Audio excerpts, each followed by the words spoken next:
내가의 은혜가 아니면 다시 설 수 없습니다. 고백하며 주님이 우리를 새롭게 하고 다시 믿음이 뜨거워지는 그런 귀한 시간 될 수 있도록 우리 하나님 함께하여 주시옵소서. 성령으로 새롭게 하여 주시고 하나님을 더 사랑하고 말씀 앞에 순종하는 우리 모든 성도님들 되기를 간절히 소원합니다. 선포되는 하나님의 말씀이 우리의 영혼을 살리고 우리를 주님께 더 가까이 나아가게 하는 그런 귀한 은혜의 말씀 되게 도우시고, 병든 자와 낙심한 자, 어려운 가운데 있는 우리 성도들을 하나님 붙들어 주시되 각자 필요에 따라 채워주시는 그 하나님의 은혜를 경험하는 귀한 시간 되게 도와주시옵소서. 오늘도 이 예배에 영광을 받으실 그 주님만 드러나며 그 주님만 붙드는 귀한 시간 되기를 간절히 원하옵고 예수님의 이름으로 기도하옵나이다.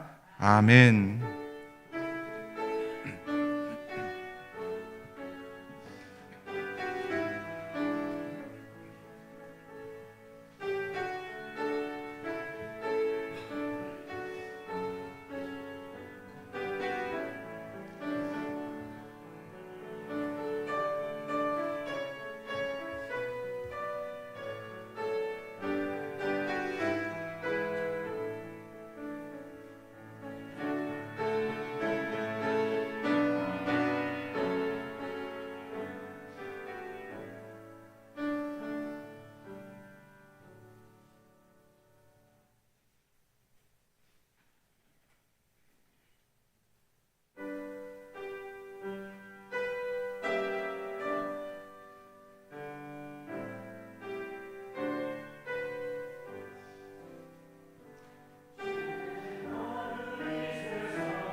귀한 찬양 감사드립니다. 오늘 우리에게 주시는 하나님 말씀 히브리서 8장 6절부터 13절까지 말씀입니다.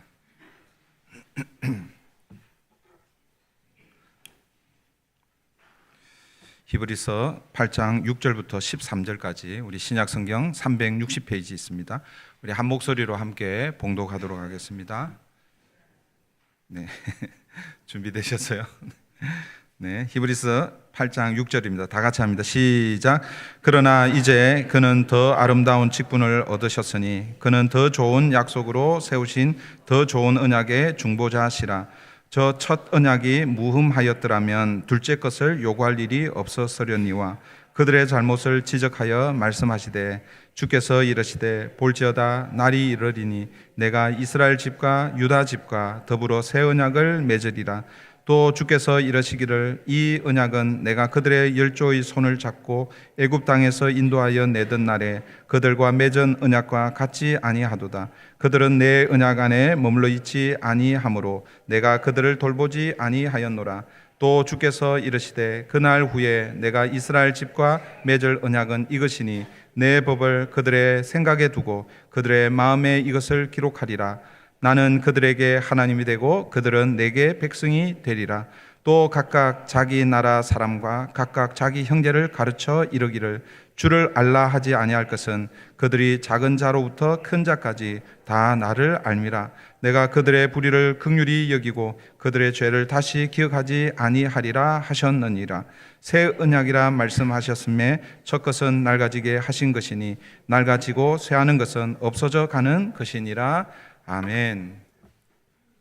오늘은 피로 세우신 새 언약이라는 제목으로 하나님의 말씀을 함께 나누겠습니다. 지난번에 우리는 히브리서 8장 1절부터 5절에서 히브리서 기자가 요점을 정리해 주었죠. 7장 가깝게는 7장의 요점을 정리해 주었고 조금 넓게는 1장부터 7장까지 히브리서 기자가 계속해서 말씀하신 것들을 이제 요약적으로 그렇게 말씀해 주셨습니다. 여러분 그 요점이 무엇이었습니까? 기억나시나요? 공부를 잘하는 학생들은 요점 정리를 잘하는 학생들이 공부를 잘합니다. 요점 정리를 잘 못하더라도 누가 요점을 잘 정리해 주면 잘 기억하면 공부를 잘하는 학생입니다. 혹시 요점이 기억이 안 나면 제가 다시 또 말씀해 드릴 테니까 잘 기억하시면 좋겠습니다. 그 요점이 무엇이냐면 이것이었죠. 구약의 성막과 제사장 그리고 제사 제도는 모형과 그림자일 뿐이고 실체는 예수 그리스도다. 그리고 그분이 대제사장으로 우리에게 계신다. 그러니까 구약에 주어져 있는 이런 것들은 그 당시에는 진짜처럼 보였지만 그러나 사실은 그것은 뭐예요? 다 그림자고 모형이라는 거예요. 하나님의 때가 되면 참 모형이 아니죠. 참 것이 오게 될 것인데 그 참 모습이 예수 그리스도라는 그런 의미고 그 예수 그리스도께서 지금 대제사장이 되셔서 우리에게 계신다는 것, 이것이 뭐예요? 7장 전체를 요약한 것이고 그리고 1장부터 7장까지 히브리서 기자가 예수 그리스도가 어떤 분이신지를 쭉 요약하면서 그분은 영원한 대제사장이신데 그런데 그분이 우리에게 계신다라는 이것이 요점이었습니다. 그러므로 이제는 그림자를 버리고 뭘 붙들라고?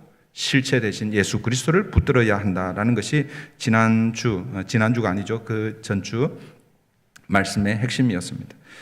오늘 우리가 읽은 본문 6절부터 13절은 그 실체이신 예수님을 보다 더 자세하게 그렇게 소개하고 있습니다. 6절 보십시오. 6절입니다. 그러나 이제 그는 더 아름다운 직분을 얻으셨으니 그는 더 좋은 언약으로 세우신 더 좋은 언약의 중보자시라. 실체 대신 예수님을 어떻게 소개하고 있습니까? 더 아름다운 직분을 가진 분, 그리고 더 좋은 약속으로 세우신 더 좋은 언약의 중보자라고 그렇게 소개하고 있습니다. 여기서 더 좋은 약속, 더 좋은 언약은 옛 언약과 대조되는 새 언약을 일컫는 것입니다. 여러분 이 히브리서를 계속 읽어가다 보면 이런 의문점이 생길 수 있습니다. 물론 이제 오늘 본문과 관련해서도 이런 질문들이 생길 수 있습니다. 왜 하나님은 처음부터 새 언약을 주시지 않고 옛 언약을 먼저 주셨는가? 근데 오늘 본문에서 이 옛 언약을 뭐라고 표현합니까? 13절에 보면 뭐라고 얘기하고 있어요? 낡아지고 쇠하는 것은 없어져 가는 것이다. 그 옛 언약은 낡아지고 쇠하여져서 결국은 뭐예요? 없어질 것이다 라고 이렇게 옛 언약을 표현하고 있습니다. 아니 이런 게 옛 언약이라면 왜 하나님이 옛 언약을 먼저 주시고 그 다음에 새 언약을 주시는가? 처음부터 그냥 새 언약을 주셔서 그냥 우리를 새롭게 하면 되지 않는가? 이런 질문이 생길 수 있습니다. 그러나 여러분, 이런 질문들은 매우 중요한데, 왜냐하면 이런 질문을 이해할 때 왜 하나님이 옛 언약을 먼저 주시고 그 다음에 새 언약을 주셨는지, 그것을 이해하게 될 때 우리는 구약과 신약을 연결해서 하나님 어떤 분이신지, 그리고 하나님께서 주시는 그 새 언약, 복음이신 예수 그리스도가 얼마나 소중하고 놀라운지를 깨닫게 되기 때문에, 여러분, 이런 질문들, 여러분 신앙생활을 하면서 여러분들 궁금한 질문들이 생기잖아요, 그죠? 물론 뭐 이상한 그런 질문들 말고요, 정말 신앙생활 하다가 궁금한 거 이런 거 있잖아요, 그죠?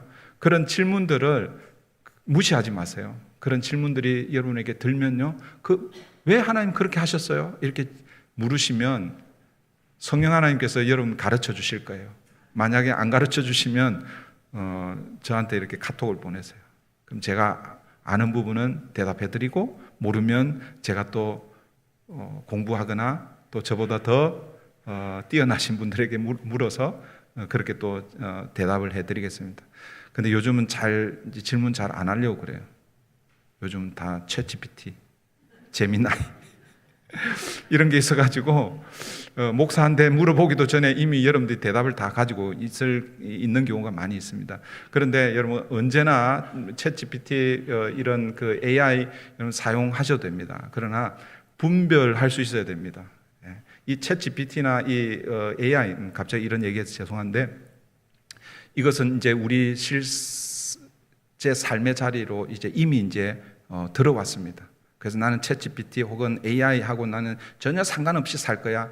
그렇게 하면 보수적인 사람입니다. 진보적인 사람은 어떤 사람인가? 그게 이미 우리 삶에 들어왔으면 그것을 어떻게 내 삶에 잘 활용할 것인가? 그렇게 활용해서 살아야 됩니다. 그런데 이제 만약에 신앙적인 문제, 어떤 교리적인 문제, 이런 우리 기독교와 관련한 이런 문제들이 궁금하잖아요, 그죠? 그런데 질문을 던졌습니다. 그럼 분명히 답을 줄 거예요. 그런데 여러분, AI는 어떤 답을 여러분에게 줄까요? 정답을 줄까요? 아니면 average, 그러니까 그 다수결에 의해서 그냥 뭐라고 그래야 되나? 어떤 이 AI는요, 지각 능력이 없습니다. 생각이나 이런 것도 하지 않습니다. 이게 옳은지 그른지 판단하지 않습니다.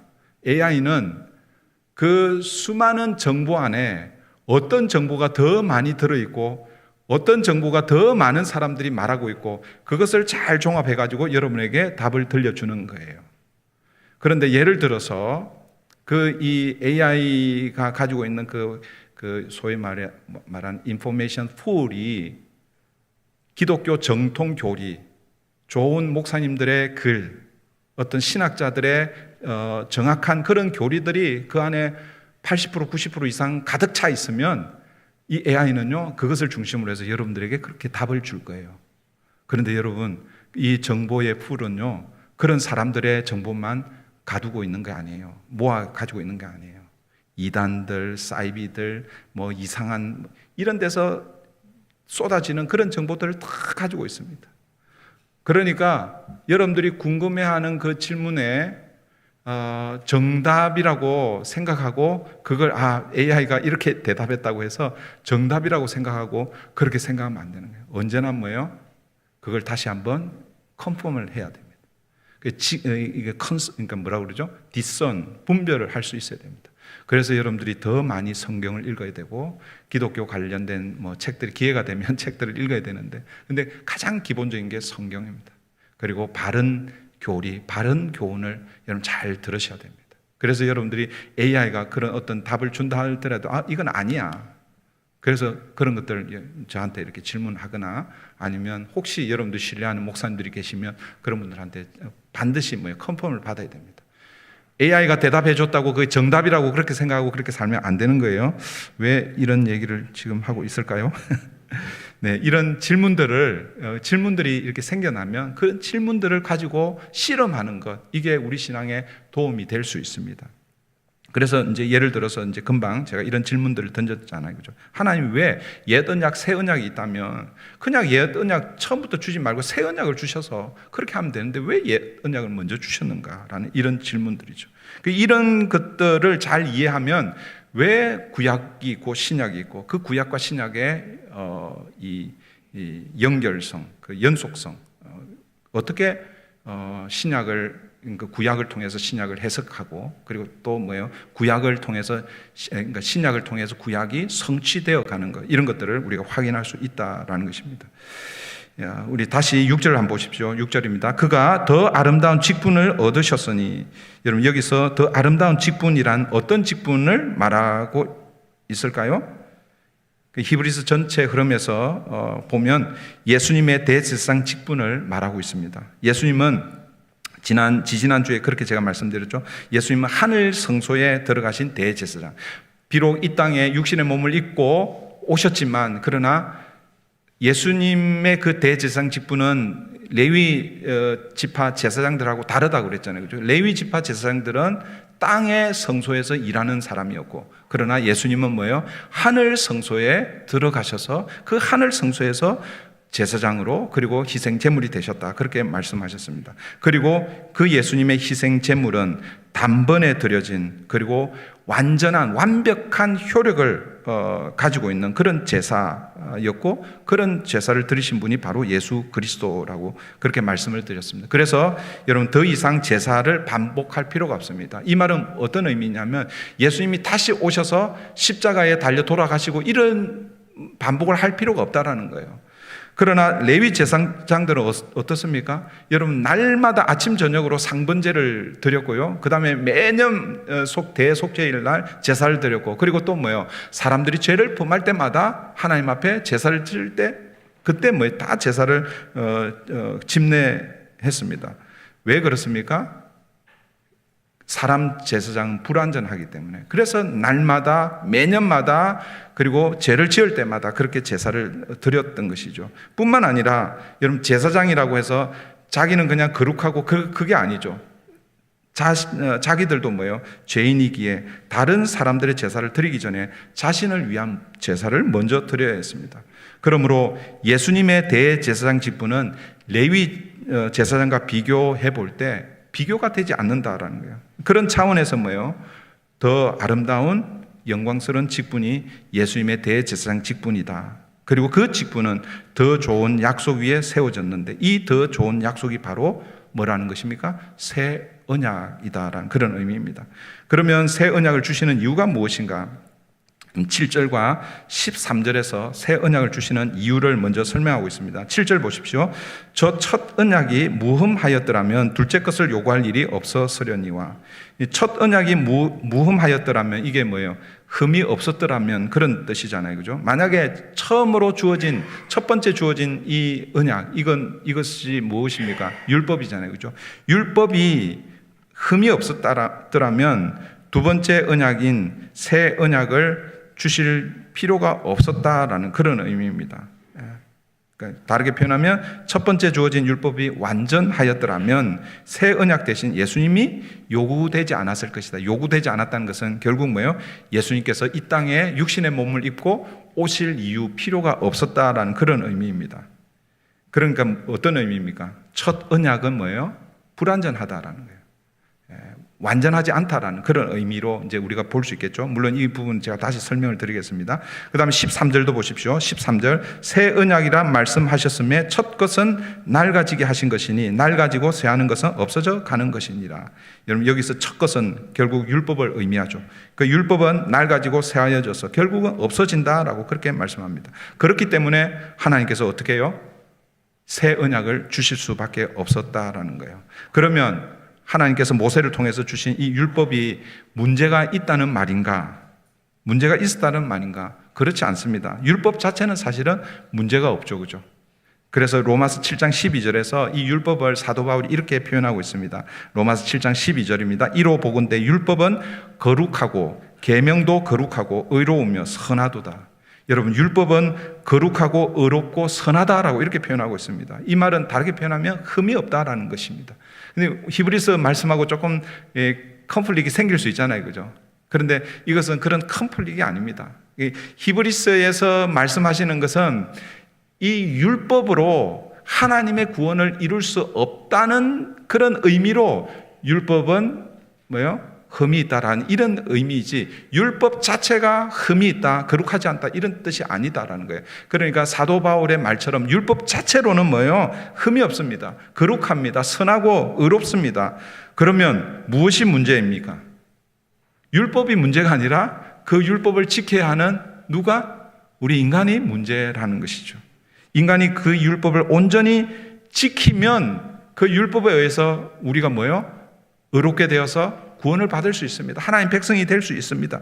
그러나 문제는 인간이 그 율법을 온전히 지킬 수 없으므로, 그러므로 그 율법이 죄인을 구원할 수 없다라는 거예요. 그런 차원에서 율법은 부족하다라는 그런 의미인 것입니다. 율법 자체가 거룩하지 않다, 그런 말이 아니라, 그러면 율법이 하는 역할은 무엇입니까? 율법은 인간에게 죄로 드러나게 하는 역할을 하지만, 그러나 인간이 그 율법을 지킬 수 없기 때문에 결국은 구원에 이를 수 없다라는 것입니다. 그러므로 새 언약 대신 예수 그리스도께서 이 땅에 오셔야만 한 것입니다. 8절부터 12절은요, 예레미야 31장 31절부터 34절의 말씀을 인용한 말씀입니다. 이 예언의 말씀이 선포된 그 역사적 배경을 알아야 그 의미가 좀 더 분명해집니다. 여러분, 예레미야는 기원전 7세기 말 유다 왕국이 바벨론에 의해서 멸망하기 직전의 선지자였습니다. 그러니까 예레미야 선지자 때 남유다가 멸망하게 되죠. 그 멸망하기 직전에 예언 활동을 그렇게 했습니다. 여러분, 이스라엘 백성은 출애굽 이후에 시내산에서 모세를 통해서 하나님과 언약을 맺습니다. 그 언약, 엄숙하게 언약을 맺는데 우리는 그 언약을 무슨 언약이라고 부릅니까? 모세 언약이라고 이렇게 부르기도 하지만 시내산 언약이라고 그렇게 부릅니다. 시내산에서 하나님께서 모세를 통해서 이스라엘 백성들과 언약을 맺는 거예요. 그런데 그 언약 마지막 언약, 그 소위 말해서 19장의 언약이 이제 처음 이루어지고, 그 다음 20장부터 이제 언약 백성으로서 지켜야 할 법을 모세를 통해서 이렇게 주시거든요. 그리고 24장에 그 성막법을 주시기 전에 이제 어떻게 보면 언약식을 마무리합니다. 그 언약식을 마무리할 때는 뭐 하는 거예요? 서약하잖아요. 맹세하잖아요. 그죠? 언약식을 하는 거예요. 그래서 마지막 그 언약의 마지막에 백성들에게 이제 그 고백하게 하는 거예요. 그게 출애굽기 24장 7절입니다. 모세가 하나님으로부터 받은 그 언약의 내용을 가지고 이제 백성들에게 와서 낭독을 합니다.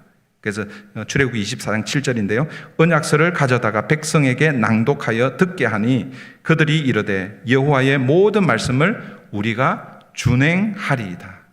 하나님께서 주신 언약을 쫙 모세가 낭독하니까 백성들이 뭐라고 대답합니까? 뭐 이렇게 했는지 모르겠어요. 손을 들고 이렇게 했는지 아니면 만세하면서 이렇게 했는지 뭐 어떻게 했는지는 모르겠지만 언약의 말씀을 다 듣고 나서 백성들이 뭐라고 얘기합니까? 우리가 여호와의 모든 언약을 말씀을 다 준행하겠습니다. 그렇게 언약을 하는 거예요. 그렇게 약속을 하는 거예요. 말씀을 다 지키겠다 이렇게 어떻게 보면 다짐하고 맹세하는 것이죠. 그러나 여러분, 그 이후의 역사는 어떻습니까? 이스라엘 백성들이 하나님의 언약, 하나님의 말씀을 잘 지켰습니까? 순종했습니까? 물론 하나님의 말씀을 순종하고 지킨 때가 있었죠. 그러나 여러분, 이스라엘 역사 전체를 살펴보면 하나님의 언약을 지키지 않았습니다. 어떻게 알 수 있습니까? 만약에 하나님의 언약, 하나님의 말씀을 잘 지켜갔다면 북이스라엘이 남유다가 망했겠습니까? 물론 그 시대에는 하나님을 섬기려고 애를 쓰고 말씀에 순종하려고 했지만, 그러나 이스라엘 역사 전체를 돌아보면 결국 북이스라엘은 아수르에게, 그리고 남유다는 바벨론에게 망했다라는 것입니다. 그 망한 그 원인은 무엇입니까? 결국 하나님의 언약을 지키지 않았다라고, 그렇게 우리가 결론을 내릴 수 있는 것이죠. 그 내용을 오늘 9절 하반절이 이렇게 말씀하고 있습니다. 9절 하반절입니다. 중간에 보십시오. 9절. 그들은 내 언약 안에 머물러 있지 아니하므로 내가 그들을 돌보지 아니하였노라. 그들은 내 언약 안에 머물러 있지 아니한다라는 것은 결국 뭐예요? 그들이 하나님의 언약을 지키지 않았다라는 것이고, 그래서 하나님께서 그들을 돌보지 않았다라는 이 말씀은 무엇입니까? 결국 하나님께서 북이스라엘은 아수르에, 남유다는 바벨론에 내어주어서 망하게 하였다라는 그런 의미죠. 결국 옛 언약, 율법으로는 하나님의 백성을 만들 수 없었다라는 것입니다. 여러분, 출애굽하여 시내산에서 이제 그 시내산 마지막 19장에 시내산에 딱 도착해서 하나님이 이스라엘 백성들을 향해서 뭐라고 얘기합니까? 너희는 내 백성이 되고 나는 너희의 하나님이 될 것이다 라고 이렇게 말씀하셨습니다. 그렇게 해서 뭐예요? 언약식을 진행하는 거예요. 그런데 결국은 뭐예요? 하나님의 백성이 되지 못하는 거예요. 다 망해버린 거예요. 8절, 그래서 뭐예요? 하나님은 새 언약을 준비하신 것이죠. 그래서 8절 보십시오. 그들의 잘못을 지적하여 말씀하시되 주께서 이르시되 볼지어다 날이 이르리니 내가 이스라엘 집과 유다 집과 더불어 새 언약을 맺으리라. 여러분, 이스라엘 집과 유다 집은 사실은 이스라엘 민족 전체를 의미합니다. 근데 조금 더 구별하면 이스라엘의 집은 뭐예요? 북이스라엘을 가리킨다 볼 수 있고, 유다 집은 뭐예요? 남유다를 가리킨다 할 수 있겠죠. 북이스라엘 망하고 남유다도 망했습니다. 그런데 하나님은 그 망한 그 상태에서 다시 뭐 하시겠다는 거예요? 다시 언약을 맺겠다는 거예요. 근데 그 언약은 이제는 뭐예요? 옛 언약하고 다른 언약이라는 것이죠. 새 언약이라고 그렇게 말씀하고 있습니다. 이 새 언약은 옛 언약하고 같지 않다라고 말씀하시는데 그게 9절 상반절이죠. 9절 상반절 보십시오. 또 주께서 이르시기를 이 언약은 뭐예요? 새 언약입니다. 그 예레미야 선지자를 통해서 하나님께서 예언해 주시는 거예요. 예레미야 31장 31절. 여러분, 이 새 언약은요, 신약에 예수님께서 오셔서 주신 언약이 아닙니다. 예수님 오시기 전에 이미 뭐예요? 누구를 통해서 새 언약을 약속해 주셨습니까? 예레미야 선지자를 통해서 약속해 주셨습니다. 그게 예레미야 31장 31절이에요. 그게 오늘 우리가 읽고 있는 히브리서 8장 8절입니다. 기억하기 쉽겠죠? 히브리서 8장 8절, 예레미야 31장 31절. 새 언약을 통해서 우리는 뭐예요? 자유케 되는 거예요. 새 언약 안에 거하게 되는 거예요. 3일 독립선언이 아니라 3일 새 언약 선언. 하나님께서 우리에게, 물론 이때는 이스라엘 백성들에게 약속해 주셨지만 이 약속이 오늘 우리에게도 동일하게 적용되는 것입니다. 그래서 다시 9절 상반절 보십시오. 또 주께서 이르시기를 이 언약은 새 언약을 가리키는 것입니다. 내가 그들의 열조의 손을 잡고 애굽 땅에서 인도하여 내던 날에 그들과 맺은 언약. 이 언약은 어떤 언약입니까? 그러니까 여러분, 출애굽 그 과정을 하나님께서 이스라엘 백성들 손을 잡고 이끌어낸 그 사건으로 이렇게 표현하고 있고, 그리고 거기가 어디라고요? 시내산이고, 거기서 모세와 함께 맺었던 언약, 옛 언약을 가리키는 것이죠. 그런데 이 새 언약은 그 옛 언약과 같지 않다라는 거예요. 그렇다면 이 새 언약은 옛 언약과 어떻게 다른가? 새 언약의 특징이 무엇인가? 오늘 본문은 크게 세 가지로 우리에게 소개해 주고 있습니다. 그게 10절, 11절, 12절에서 소개가 되고 있는 거예요. 첫 번째, 새 언약의 특징은 무엇인가? 새 언약은요, 마음에 새겨지는 언약입니다. 마음에 새겨지는 법입니다. 10절 보십시오. 또 주께서 이르시되 그날 후에 내가 이스라엘 집과 맺을 언약은 이것이니 내 법을 그들의 생각에 두고 그들의 마음에 이것을 기록하리라. 나는 그들에게 하나님이 되고 그들은 내게 백성이 되리라.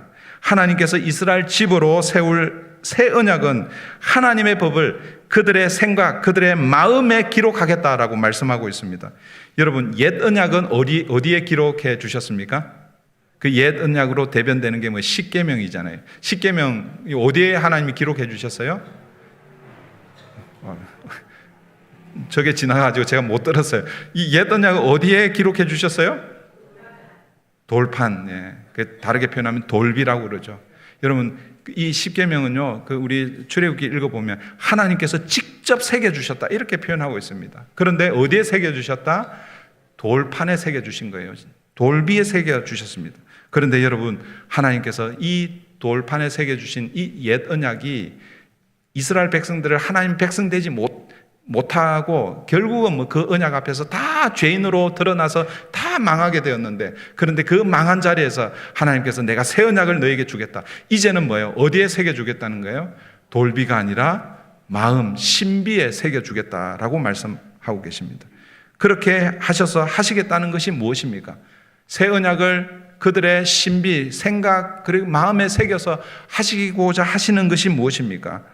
나는 그들에게 하나님이 되고 그들은 내 백성이 되리라. 결국 뭐예요? 새 언약의 목적은 하나님이 하나님 백성을 다시 만들어가는, 그것이 뭐예요? 새 언약을 주시는 목적이라는 것입니다. 그런데 여러분, 이 새 언약의 목적은 사실은 뭐예요? 옛 언약의 목적과도 사실은 같습니다. 그러니까 옛 언약이나 새 언약이나 목적은 뭐예요? 하나님 백성 만들기 위해서 하나님께서 옛 언약을 주셨고, 그리고 그게 안 되니까 다시 뭐예요? 새 언약을 주신 거다, 이런 의미입니다. 그러면 옛 언약과 새 언약의 차이점은 무엇인가? 옛 언약인 율법으로는 결국 뭐예요? 하나님 백성이 될 수 없음을 보여주는 거예요. 그래서 뭐예요? 하나님은 새 언약을 그들의 생각과 마음에 새겨주셔서 하나님께서 그들을 하나님 백성 삼으시겠다는 거예요. 다르게 표현하면 옛 언약은요, 이스라엘 백성들이 그 언약을 열심히 지키면 하나님 백성이 되는데, 그런데 뭐예요? 결과론적으로 보면 뭐예요? 지킬 수 없었다는 것이죠. 그래서 하나님이 이번에는 그렇게 안 하시고 하나님께서 직접 마음에 신비에다 새겨주시는 거예요. 그 말은 뭐냐면 하나님께서 내가 직접 너희들을 내 백성으로 만들어 가겠다라는 거예요. 이게 뭐예요? 옛 언약과 새 언약의 차이점입니다. 두 번째, 새 언약을 주신 목적, 다르게 표현하면 옛 언약과 다른 차이점이 무엇인가? 11절입니다.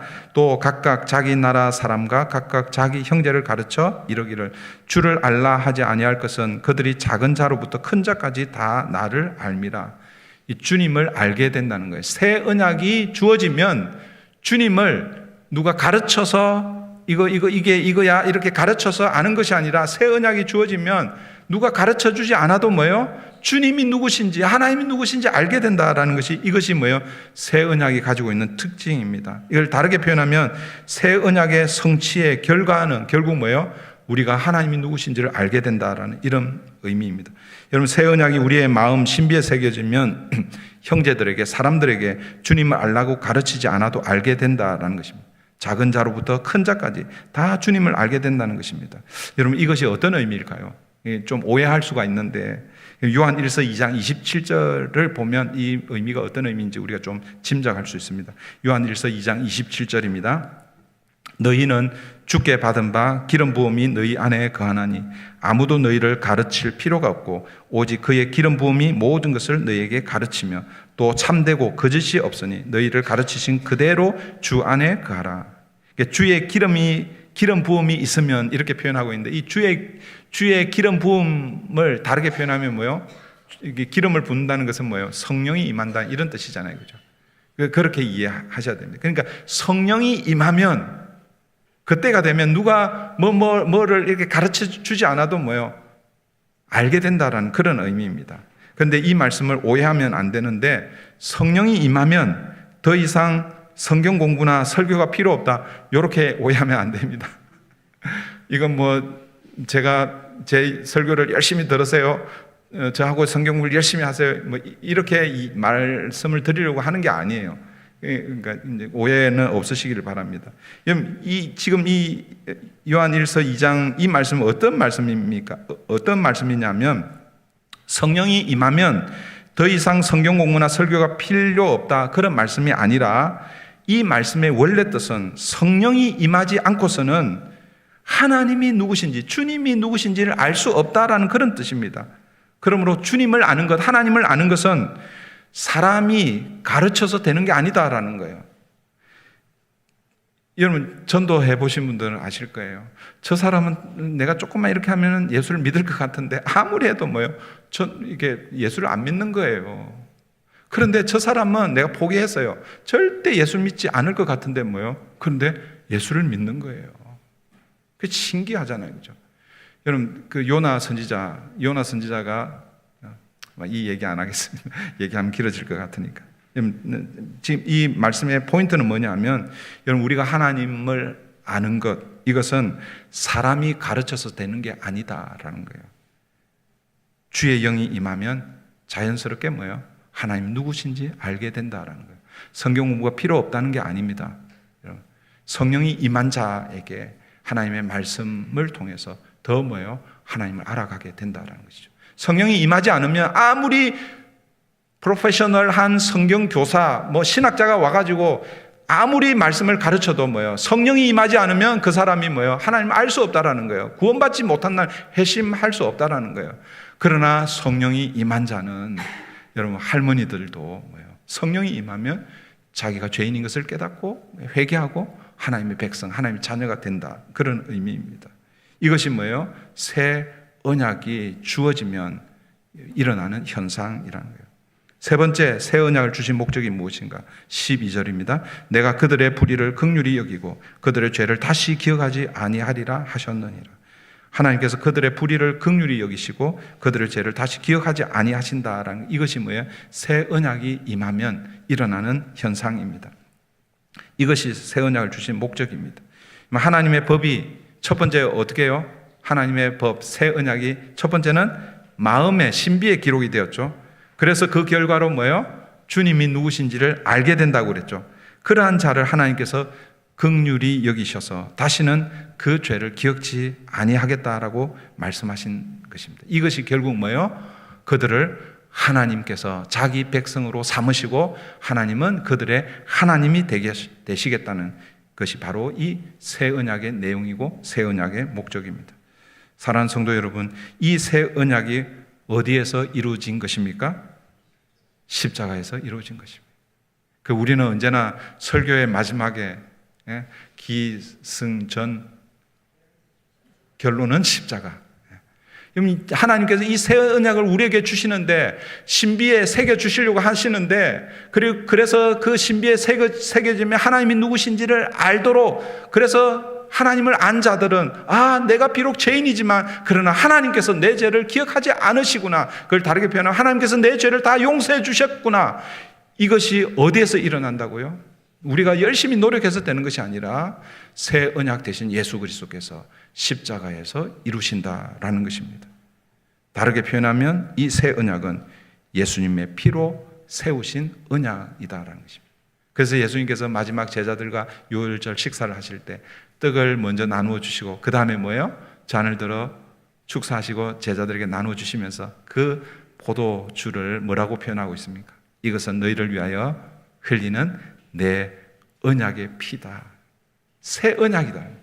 이 새 언약은 예수님의 피로 세우신다라는 것이. 이 새 언약을 우리의 마음에 기록하시기 위해서 예수님께서 십자가에 죽으시고 그리고 부활하시고 승천하셔서 마지막으로 성령을 보내주신 것입니다. 성령이 임하게 되므로 하나님을 아바 아버지라 부르고 하나님의 백성이 되는 것이죠. 그러므로 성령이 임한 자는 예수님을 부인할 수가 없다라는 거예요. 그게 사도 바울의 고백이죠. 사도 바울이 고린도전서 12장 3절에서 이렇게 말씀합니다. 그러므로 내가 너희에게 알리노니 하나님의 영으로 말하는 자는, 다르게 표현하면 성령이 임한 자가 말하는 그 말은 누구든지 예수를 저주할 자라 하지 아니하고, 성령이 임한 자는 예수를 저주할 수 없다라는 것입니다. 또 성령으로 아니하고는 누구든지 예수를 주시라 할 수 없느니라. 그 어떤 누구도 성령이 임하지 않고는 예수님이 나의 구세주입니다, 나의 주인이십니다, 그렇게 고백할 수 없다라는 것입니다. 성령이 임할 때에 예수를 주라 고백하고 성령이 임할 때에 예수를 저주할 수 없다라는 그런 의미입니다. 사랑하는 성도 여러분, 이제 말씀을 맺습니다. 오늘 새 언약에 대해서 제가 말씀드렸습니다. 새 언약을 생각하기 전에 하나님께서 왜 율법을 먼저 주셨는지, 그 율법의 한계가 무엇인지를 먼저 알아야 합니다. 그래야 뭐예요? 예수 그리스도의 피로 세우신 이 새 언약이 얼마나 좋은 언약인지 그걸 알게 되는 것입니다. 여러분, 율법은 흠이 있다고요? 없다고요? 율법 자체로는 흠이 없습니다. 거룩하고 선하고 의롭습니다. 그런데 문제는 무엇 때문에? 우리 인간이 그 율법을 지킬 능력이 없기 때문에, 그래서 상대적으로 율법이 부족하게 보이는 것입니다. 율법이 문제가 있어서가 아니라. 그래서 뭐예요? 하나님께서 무엇을? 새 언약을 우리에게 다시 주신 것입니다. 그 새 언약이 무엇입니까? 예수 그리스도입니다. 그게 복음입니다. 그 예수 그리스도의 십자가에 달리심으로, 죽으시고 부활하시고 승천하시고 성령을 우리에게 주심으로 이제는 뭐예요? 하나님의 그 복음, 새 언약이 우리 신비에 새겨지는 것입니다. 그것을 성령이 우리 가운데 오셔서 인쳐주신다, 도장 찍어주신다, 보정해 주신다라는 거예요. 그전에는, 구약에는 뭐예요? 어떤 의미에서는 하나님께서 돌비에다가 도장을 찍어서 이거 가지고 다니면, 이거 지키면 하나님 백성인데, 그런데 아무리 그거 가지고 다니고 지키려고 해도 지킬 수가 없으니까 어떻게 되는 거예요? 망하는 것이죠. 그런데 하나님이 아예 그러지 못하도록, 그냥 도망가지 못하도록 우리 마음에 그냥 성령으로 도장을 찍어 주셔서 우리는 도망가는데 뭐예요? 도망가면 갈수록 뭐예요? 사도 그 다윗의 고백이잖아요. 내가 뭐죠? 주님 앞에서 어디로 피하리까? 저 바다 끝까지 가도 하나님 거기 계시고, 저 하늘까지 가도 거기 하나님 거기 계시고. 여러분 우리 도망가도 뭐예요? 요즘 저기 뭐죠? 그 GPS 이렇게 추적 장치 이렇게 딱 달아놓으면 아무리 멀리 가도 어디 간 다 알잖아요, 그렇죠? 하나님께서 그렇게 영적으로 우리에게 도장을 탁 찍어주셔서 하나님 우리를 포기하지 않으신다라는 것입니다. 새 언약의 내용 세 가지를 여러분 기억하십시오.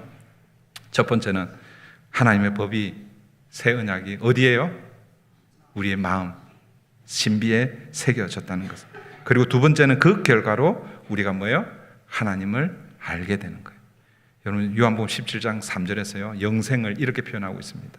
영생은 참 하나님과 그가 보내신 자 예수 그리스도를 아는 것, 그것이 영생이라고 말씀하고 있습니다. 그러니까 결국은 뭐예요? 하나님께서 새 언약을 우리에게 신비에 새겨주시는데 그게 성령을 통해서 일어나는 거예요. 그러니까 성령을 통해서 우리 안에 새 언약이 새겨지면 주님이 누구신지를 알게 된다. 이걸 다르게 표현하면 우리 안에 영생이 이미 일어났다라는 알 수 있는 것이죠. 그리고 마지막으로 하나님께서 그래서 우리의 죄를 다시 기억지 않으시겠다 말씀하십니다. 이 세 가지가 어디에서 이루어졌다고요? 십자가에서 이루어진 것입니다. 그러므로 우리는 뭐예요? 그 십자가 은혜 붙들고 오늘 살아가야 되는 것입니다. 사랑하는 성도 여러분, 이제 말씀을 마치면서 여러분께 몇 가지 질문을 던지겠습니다. 여러분, 이 새 언약이 여러분 안에 새겨져 있습니까? 그 결과로 성령의 인도하심 가운데 주님을 더 알아가고 있습니까? 주님을 알아가려면 어떻게 해야 되겠어요? 주님이 자기가 누구신지 우리에게 계시해 주신 이 말씀을 읽고 공부하고 말씀을 나누고 이렇게 해야 되는 것이죠. 그래서 제가 이번에 우리 사순절 기간에 신약 성경 읽기 했는데 이번 많은 분들이 읽었어요. 선물 때문에 읽은 건 아니겠죠, 그죠? 30분 이상 읽으신 것 같더라고요. 우리 연말에 이렇게 성경 신구약 이렇게 다 읽는 분들 이렇게 통계를 내보면 그냥 에버리지 한 10명입니다. 10명. 그런데 이제 신약을 여러분들 30명 정도, 32명인가 다 읽었어요. 저하고 제 아내까지 이렇게 포함하면 30 몇 명이 읽었습니다. 이게 이제 연말까지 쭉 가서 구약도 읽으셔서 구약에가 아니라 마지막 연말에 구약까지 읽어서 올해는 일독한 분들이 한 30분 정도 이렇게 나왔으면 좋겠어요. 신약 다 읽고 나서 내가 할 일 다 했다 하고 덮어두지 마시고 다시 구약부터 그렇게 읽어가시면 좋겠습니다. 이게 뭐예요? 하나님을 알아가는, 성령이 임한 자에게 하나님 알아가는 그런 이 통로라고 할 수 있겠죠. 그리고 그 하나님을 알아갈 때마다 내가 누군지를 깨닫는 거예요. 나는 비록 죄인이지만 뭐예요? 하나님께서 다시는 내 죄를 기억하지 않는 거예요. 용서해 주셨다는 거예요. 이 약속, 이 말씀 위에 여러분들 서 있습니까? 물론 여러분 돌아서면 또 하나님의 말씀을 거역하고 또 내가 연약하고 또 죄책감 때문에 또 씨름하고 힘들죠. 그러나 뭐예요? 그럴 때마다 누구를 바라보아야 됩니까? 그리스도 예수 안에 있는 자에게는 결코 정죄함이 없나니. 사탄이 우리의 이 인간적인 육적인 그 연약함을 가지고 계속 고소하고 정죄하고 너 죄인, 너 그렇게 해서 어떻게 목사냐 장로냐 권사냐 그렇게 해서 어떻게 구원받겠느냐. 그렇게 아무리 우리를 고소하더라도 예수 그리스도 십자가 붙들면 하나님께서 다시 우리의 죄를 기억하지 않을 것입니다.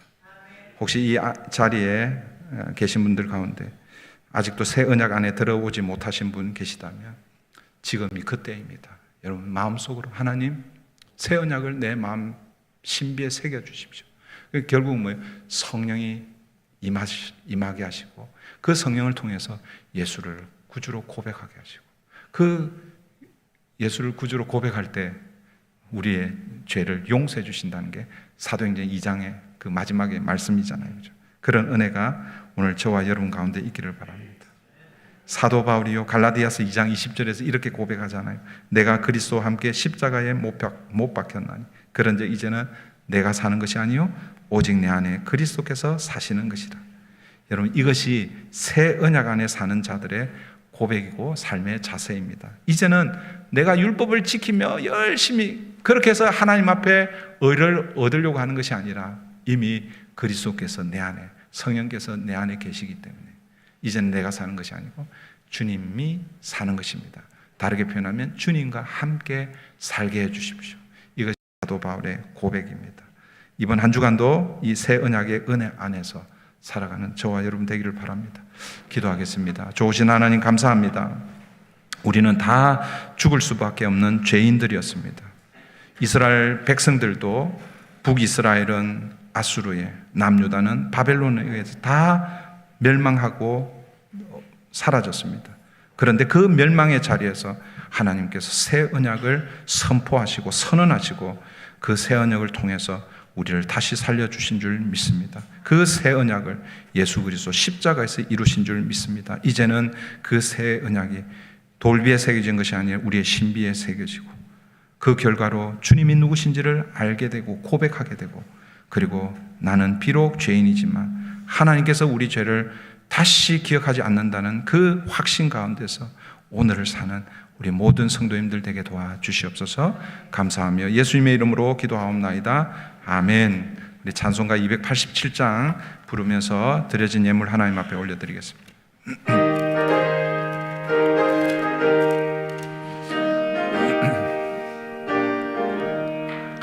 예수 앞에 나오면 죄사함 받으며 주의 품에 안기어 편히 쉬리라. 우리 주만 믿으면 모두 구원 얻으며 영생 복락 멸류관 확실히 받겠네. 예수 앞에 나와서 은총을 받으며 마음의 기쁨 넘치어 감사하리. 우리 주만 믿으면 모두 구원 얻으며 영생 복락 멸류관 확실히 받겠네. 예수 앞에 설 때에 흰 옷을 입으며 밝고 빛난 내 집에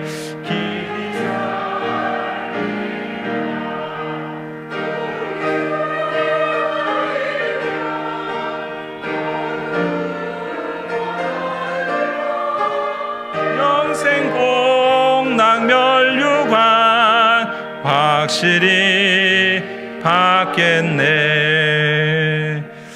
그렇습니다. 주님, 예수 앞에 나오면 우리의 모든 죄가 다 사함받고 하나님의 자녀, 영생, 그 가장 귀한 복을 우리가 받은 줄 믿습니다. 오늘도 그 복을 붙들고 사는 우리 모든 성도님들 되게 도와주시옵소서. 그 은혜에 감사하여 오늘도 예배 자리에 오게 하시고 지난 한 주간 또 한 달 동안 베풀어 주신 그 하나님의 은혜에 감사하며 11조와 감사헌금과 주중헌금과 성도님들 사랑하는 마음으로 중식헌금과 또 어린이들 영혼들을 기억하며 헌화헌금 또 여러 가지 기도의 제목을 가지고 하나님 앞에 드려지는 예물들이 있습니다. 드려진 예물마다 우리 하나님 받으시고 또 하나님의 나라와 주의 영광을 위해서 귀하게 쓰임받게 하여 주시옵소서. 한 주간의 삶도 우리 하나님 함께 해주시고 삶의 터전을 붙들어 주셔서 미국 이 이민자로 살아가는데 어려움 없도록 우리 하나님 함께하여 주시옵소서. 감사하며 예수님의 이름으로 기도하옵나이다. 아멘. 네, 지난주 암송 구절 갑자기 지금이 생각나네요. 다 같이 하겠습니다. 시작. 그러므로 내 사랑하는 형제들아 견실하며 흔들리지 말고 항상 주의 일에 더욱 힘쓰는 자들이 되라. 이는 너희 수고가 주 안에서 헛되지 않은 줄 알미라. 고린도전서 15장 58절 말씀. 예, 다 같이 합니다. 시작. 그러므로 내 사랑하는 흔들리지 말고 항상 예, 이는 너희 수고가 주 안에서 헛되지 않은 줄 알미라. 고린도전서 15장 58절 말씀. 네. 맨날 거짓말만 하는 것 같아요. 열심히 하겠다 그러는데 네, 또 잊어버렸습니다. 네. 이번 주 암송구절 다시 또 결심합니다. 또 결심하고 또 안 되면 또 결심하고 네, 그렇게 하면 좋을 것 같아요. 다 같이 합니다. 시작. 너희가 피곤하여 낙심하지 않기 위하여 죄인들이 이같이 자기에게 거역한 일을 참으신 일을 생각하라. 히브리서 12장 3절 말씀. 한 주간도 주님과 동행하는 저와 여러분 되면 좋겠습니다. 하나님 눈에 보이시지 않잖아요, 그렇죠? 왜냐하면 하나님이 영이시기 때문에. 하나님과 어떻게 우리가 동행하겠습니까? 하나님 내 옆에 계시죠? 이렇게 해서 하나님 동행하는 게 아니에요. 하나님께서 우리에게 자기가 누구인지를 보여주신, 계시해 주신 말씀 붙들고 사는 것, 이것이 주님과 동행하는 줄 믿습니다. 또 한 주간도 또 주일 말씀, 또 매일매일 우리 성경을 통해서 또 함께 주님과 동행하는 저와 여러분 되면 좋겠습니다.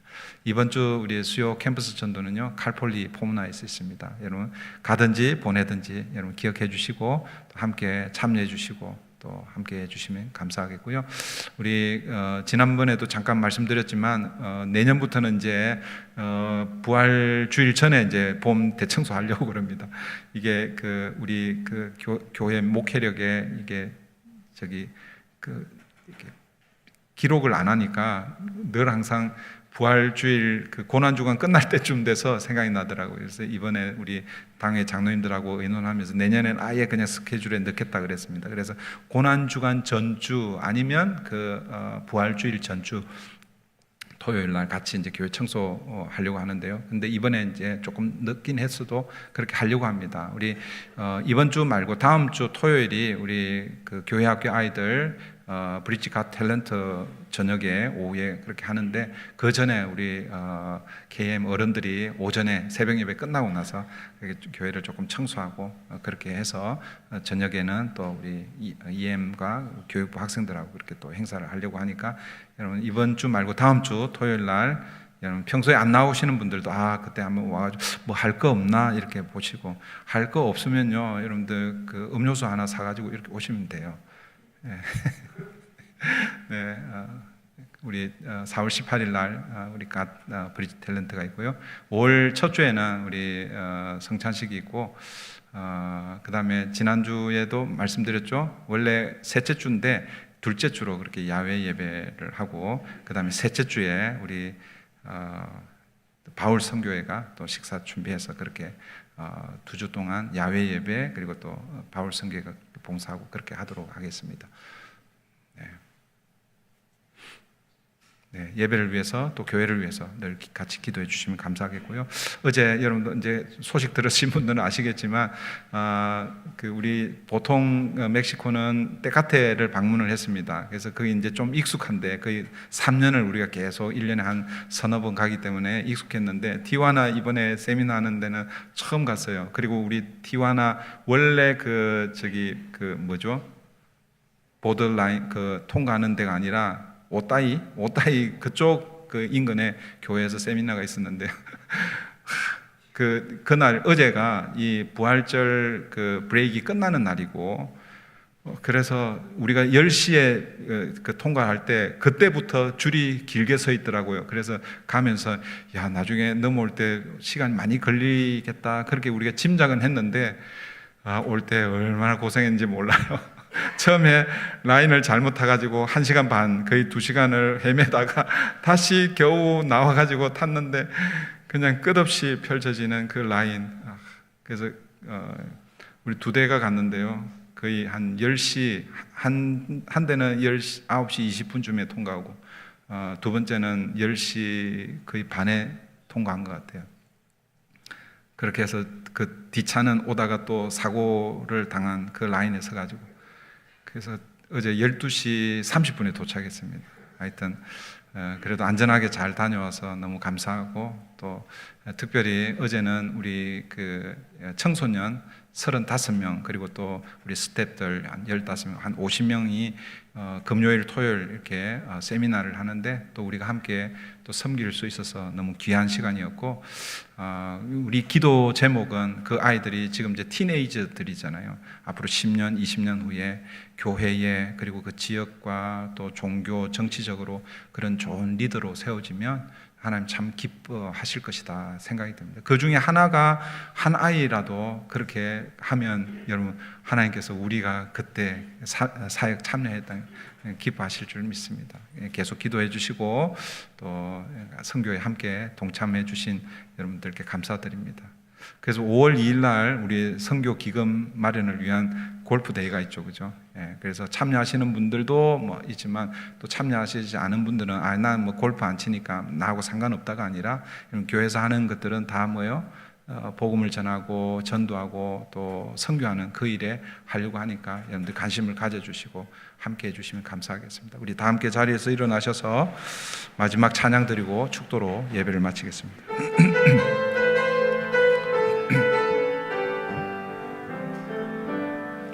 내게 허락하신 시련을 통해 나의 믿음 더욱 강하게 자라나고,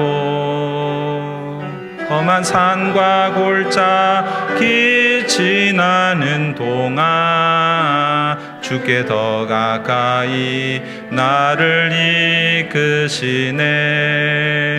내가 겪는 시험이 어렵고 힘겨워도 내 주님보다 크지 않네. 내 앞에 바다가 갈라지지 않으며 주가 나로 바다 위 걷게 하리. 나는 믿네. 주의 능력으로 내 삶 새롭게 되리. 나는 믿네. 주의 능력으로 담대히 나가리라. 주와 함께 싸워 승리하리라. 날마다 믿음으로 나 살아가리. 나는 믿네. 주의 능력으로 내 삶 새롭게 되리. 나는 믿네. 주의 능력으로 담대히 나가리라. 주와 함께 싸워 승리하리라. 날마다 믿음으로 나 살아가리. 날마다 믿음으로 나 살아가리. 믿음으로 날마다 또 주님 붙들고 살아가는 저와 여러분 되기를 바랍니다. 이제는 우리의 구주가 되시는 예수 그리스도의 은혜와 하나님 아버지의 그 크신 사랑과 성령 하나님의 감화 감동 교통하심이 오늘도 주신 말씀 붙들고 옛 율법으로는 되지 않기에 예수 그리스도께서 새 언약으로 우리에게 신비의 새겨 주기 위해서 십자가에 달려 돌아가신 그 주님을 다시 한번 붙들고 살기로 다짐하는 사랑하는 성도님들과 그 가정과 일터 위에, 우리 자녀들과 브릿지 교회 위에, 오늘도 복음을 들고 수고하는 선교사님들과 그 선교 현장 위에 이제로부터 영원토록 함께 하시기를 간절히 축원하옵나이다. 아멘.